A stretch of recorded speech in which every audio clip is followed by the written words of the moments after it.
Assalamualaikum, hai selamat malam Mam, selamat bergabung di Instagram Live teman, di Bincang Moms Milenial, di Instagram teman Ibu Milenial, teman Bumil. Wah jadi sempat ketuker nih saya penyebutan Instagram Live sama Bincang Moms Milenial. Ya Bincang Moms Milenial menjadi program rutin Instagram Live di Instagram teman Bumil. Jadi memang namanya sebenarnya mirip-mirip, tapi khusus untuk hari Senin dan Rabu, Bincang Moms Milenial hadir. Dan untuk khusus di bulan Ramadan, Bincang Moms Milenial memang hadir lebih mundur sedikit 1 jam, yaitu jam 8 malam untuk menyesuaikan dengan bulan puasa. Nah, sambil bersantai ataupun sudah selesai ibadah, yuk kita ngobrolin sebuah topik yang menarik dan juga pasti bermanfaat untuk moms, yaitu seputar kehamilan dengan topik yaitu menjaga kehamilan agar terhindar dari bayi besar. Waktu topik ini di post di Instagram feed teman Bumil, banyak banget yang menunggu topik ini karena memang sepertinya banyak yang khawatir, banyak yang juga perhatian ataupun juga mungkin ada beberapa yang mengalami. Nah, kita nanti akan tanyakan langsung kepada narasumber yang akan hadir, yaitu dokter spesialis kebidanan dan kandungan dari Rumah Sakit Mayapada, yaitu Dr. Denny Husen, seputar gimana sih menjaga kehamilan agar bayi tidak besar dan apa sih bahayanya kalau bayi itu besar di dalam rahim atau di dalam kandungan. Nah, ini sebentar lagi akan kita bahas. Kayaknya Dr. Denny juga sudah hadir di sini, saya lihat dengan akun Mayapada Hospital. Assalamualaikum Dr. Denny. Ya, waalaikumsalam Mbak Ira. Baik, Iya apa kabar? dokter, baik dokter. Dokter kayaknya semangat banget nih walaupun kita mundur 1 jam ya dok dari jadwal biasanya ya dok. Iya, ya betul. Semangat untuk ketemu Mbak Ira yang kedua nih ya. Iya, alhamdulillah ya dok masih berkesempatan ketemu. Dok, ini kan pada malam hari ini kita akan membahas seputar menjaga kehamilan agar terhindar dari bayi besar. Nah, nanti pastinya akan ada pertanyaan-pertanyaan lanjutan, apalagi pertanyaan dari para moms biasanya beragam banget. Tapi sebelumnya mungkin dokter mau memperkenalkan diri sekaligus mungkin memberikan penjelasan singkat dok seputar topik kita pada malam hari ini. Silakan dokter. Oke, ya bagi para mam sekalian semuanya, perkenalkan nama saya dengan Dr. Denny Kosen, bagian spesialis kebidanan dan kandungan dari Rumah Sakit Mayapada Hospital Kuningan. Ya, pada malam hari ini kita akan membahas topik yang cukup menarik, yaitu topik termasuk topik bulan ini ya, Hari Diabetes ya. Nah, jadi kita dari Mayapada kolaborasi dengan teman Bumil dengan Mbak Ira juga ingin membahas nih mengenai apa tentang bayi besar ya kan, bagaimana tentang ibu hamil ya kan yang mesti mewaspadai nih apakah adanya kemungkinan terkena misalnya kayak diabetes gitu. Iya, iya. Nah, jadi udah sedikit dikasih bocoran ya dok, kalau bayi besar itu ada kaitannya sama diabetes. Nah, kalau diabetes yang terjadi selama kehamilan, sebutannya benar ya dok, diabetes gestasional ya dok ya? Ya betul, biasanya kita singkat dengan nama DMG, yaitu diabetes Oke. mellitus gestasional. Yaitu Iya. secara gambaran yaitu dia diabetes yang terjadi hanya pada saat kehamilan ya. Jadi Oke. kadang-kadang ada tuh yang ibu yang saya nggak diabetes kok, ternyata pada saat hamil, nah dia terkena. Nah itu yang namanya DMG. Iya. Nah, ini dia.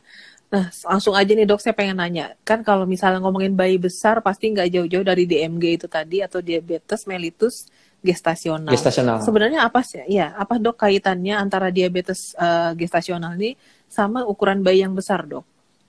Oke, nah jadi pada kasus misalnya diabetes gestasional itu berarti dia terjadi gangguan nih ya, gangguan toleransi dari karbohidrat. Jadi di dalam tubuhnya ya, jadi seseorang itu seharusnya kadar insulinnya cukup baik ya. Jadi ada Ya. namanya hormon-hormon insulin. Nah, oleh karena dia terjadi gangguan, jadi insulin yang nggak memadai, akhirnya tubuhnya itu menganggap bahwa kadar gulanya rendah, akhirnya dicipta hormon-hormon lain membuatlah jadi terjadinya gula yang berlebihan ya, padahal Ya. gula sudah ada. Nah, akibat dari gula yang berlebihan itu dikonsumsi oleh janin tersebut, hal itu yang membuat terjadi menjadi bayinya jadi big gitu ya, jadi besar gitu ya. Nah, jadi itu perlu diwaspadai itu. Jadi untuk setiap ibu-ibu hamil ya kan, nah nanti biasanya kita ada tuh kapan kita periksanya gitu. Jadi untuk menghindari kemungkinan terjadinya diabetes gestasional. Oke. Nah, tadi dokter bilang sempat kalau sebenarnya diabetes gestasional tuh terjadinya acak ya dok. Bisa aja orang dengan kadar insulin normal kena juga nih si DMG ini saat hamil. Nah, itu sebenarnya bisa terjadi di kehamilan berapa sih dok? Atau biasanya ditemukan di usia kehamilan berapa dok? Oke, nah baik biasanya nih ya untuk ibu-ibu hamil dari trimester awal biasanya kita akan periksa dulu nih ya, periksa misalnya cek HB, kencing ya kan, penyakit hepatitis, HIV, sifilis itu yang standar. Nah biasanya juga kita akan memeriksakan kadar gulanya.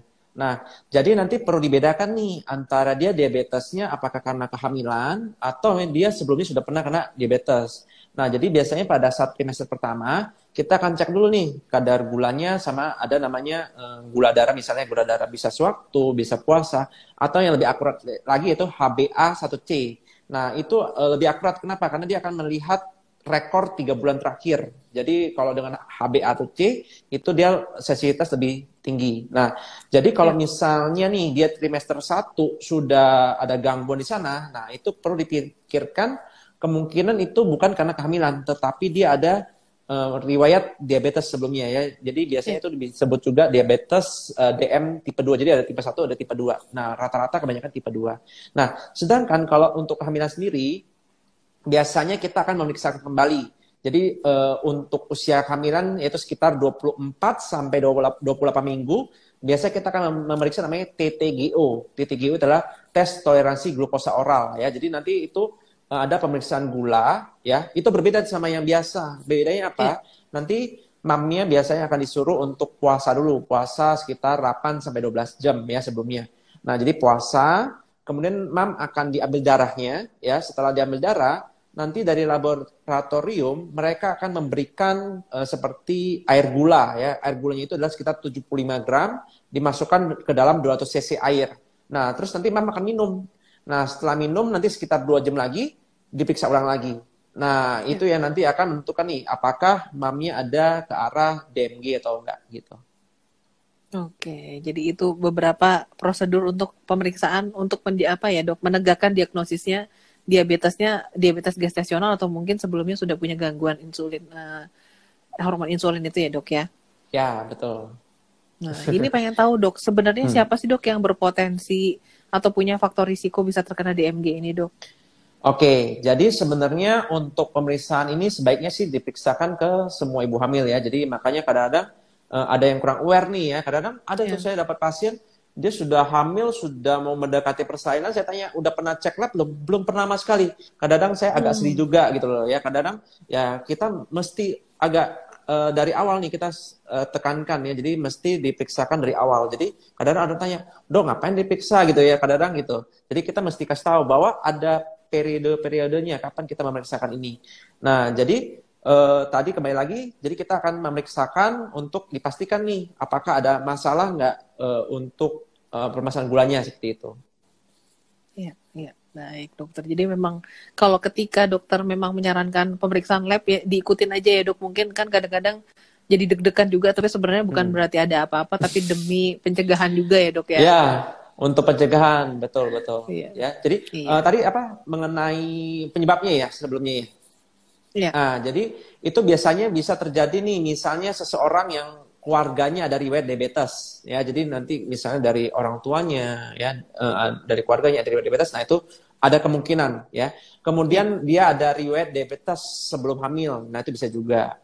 Atau Iya. misalnya dia ada riwayat darah tinggi. Nah, jadi perlu diketahui nih, darah tinggi sama gula itu mau dibilang agak temenan nih, ya. Jadi kadang-kadang ya, Oke. kalau misalnya dia ada darah tinggi ya perlu dicek juga untuk gulanya. Nah, Iya. kemudian dicek juga nih, misalnya seseorang ibu yang dia mempunyai riwayat keguguran, ya. Jadi salah Oke. satunya kalau dia sering keguguran perlu dicek tuh kadar gulanya bagaimana. Oke. Nah, kemudian ada Oke. juga misalnya seseorang yang infeksi, ya. Nah, itu bisa juga seperti itu. Dan perlu diketahui juga, nah, jadi untuk diabetes gestasional ini bisa saja dia tanpa gejala. Ya, jadi jangan Oke. sampai pikir, oh saya nggak ada gejala, saya nggak diperiksa. Jadi bisa Hmm. aja mereka tanpa gejala. Nah, tapi ada juga beberapa yang menimbulkan gejala. Contohnya nih, misalnya seseorang yang dia gampang haus, ya, gampang lelah, ya. Terus misalnya dia suka lapar gitu loh, ya. Nah, itu salah satu ciri-ciri dari diabetes gestasional. Walaupun yang perlu ditekankan, mereka, maksudnya penyakit ini belum tentu ada gejalanya. Jadi bisa aja Iya. tanpa gejala. Baik, dokter. Pertanyaan selanjutnya, mungkin ini sebelum masuk nanti ke pertanyaan para moms yang biasanya lebih beragam, Dok.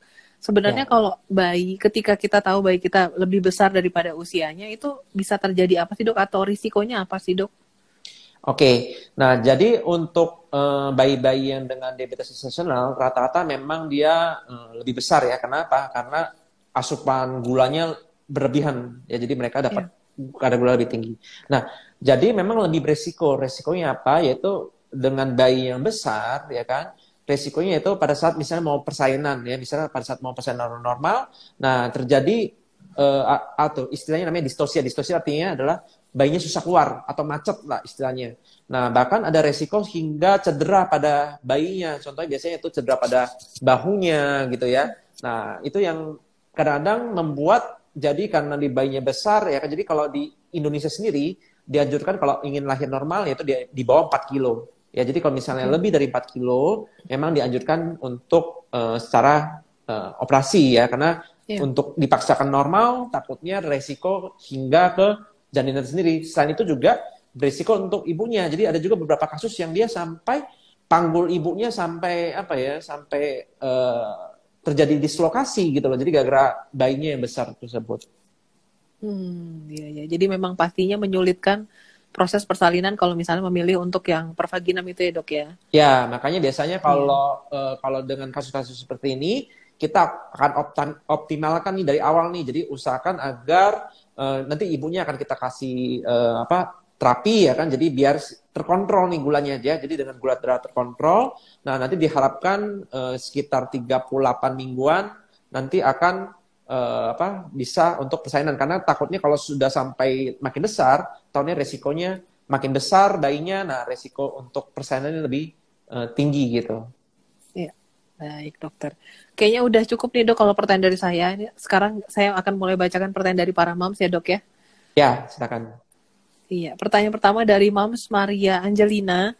Dok, gimana sih cara tahu berat anak? Saya sudah 24 minggu tapi tidak pernah dicek berat bayinya karena di Australia cuma USG morfologi aja. Oke. Nah, baik. Jadi saya kurang tahu ya kalau di sana bagaimana ya. Jadi biasanya memang kalau misalnya 24 minggu, bisa tuh kita akan mengetahui kondisi dari beratnya ya.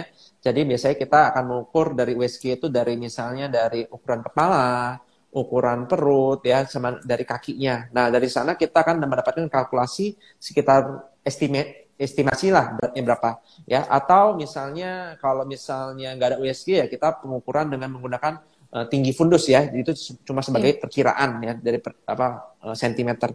Tetapi ya nanti untuk lebih akuratnya tentu dengan ultrasound seperti itu. iya, iya. Jadi memang pemeriksaan USG apalagi rutin penting banget ya dok. Apalagi kalau Ya, misalnya memang punya faktor risiko yang tadi dokter sudah sebutkan ya dok ya.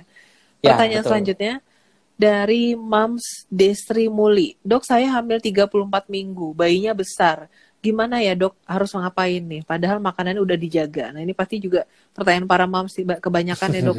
Kayak udah ngerasa makannya dijaga, tapi kayaknya berat badannya jadinya juga tinggi nih dok.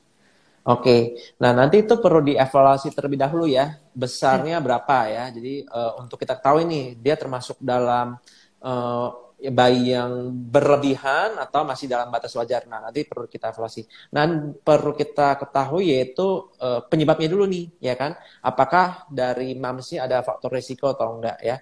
Nah biasanya kita akan salah satunya kita periksakan nih kadar gulanya bagaimana ya. Kalau misalnya emang gula bermasalah ya kita akan terapi ya. Nah jadi untuk kedepannya nanti coba evaluasi konsultasikan ke dokternya ya nanti untuk dicarikan penyebabnya apa sehingga bisa diterapi. Nah untuk maintenance-nya ya anjuran dari saya adalah kalau misalnya memang apa bayinya memang dinyatakan besar, jadi seseorang jadi ibu hamil itu dia kadar gulanya agak dikurangin ya. Jadi makan tetap sama ya, makan tetap sama tapi mungkin untuk kadar gulanya ya makanan yang berlemak ya, minyak-minyakan, nah itu dihindari ya. Jadi usahakan makan yang dengan serat tinggi, misalnya dengan ya, sayur-sayuran, buah ya atau daging ikan gitu. Jadi baik konsumsi yang untuk kesehatan bayinya. iya. Pas banget tadi dokter barusan nyebutin soal terapi dok. Ada Mam Hmm. Sheila nanya nih, dok untuk terapinya apa aja sih? Saya usia kehamilan 28 minggu, hasil labnya pradiabetes. Oke.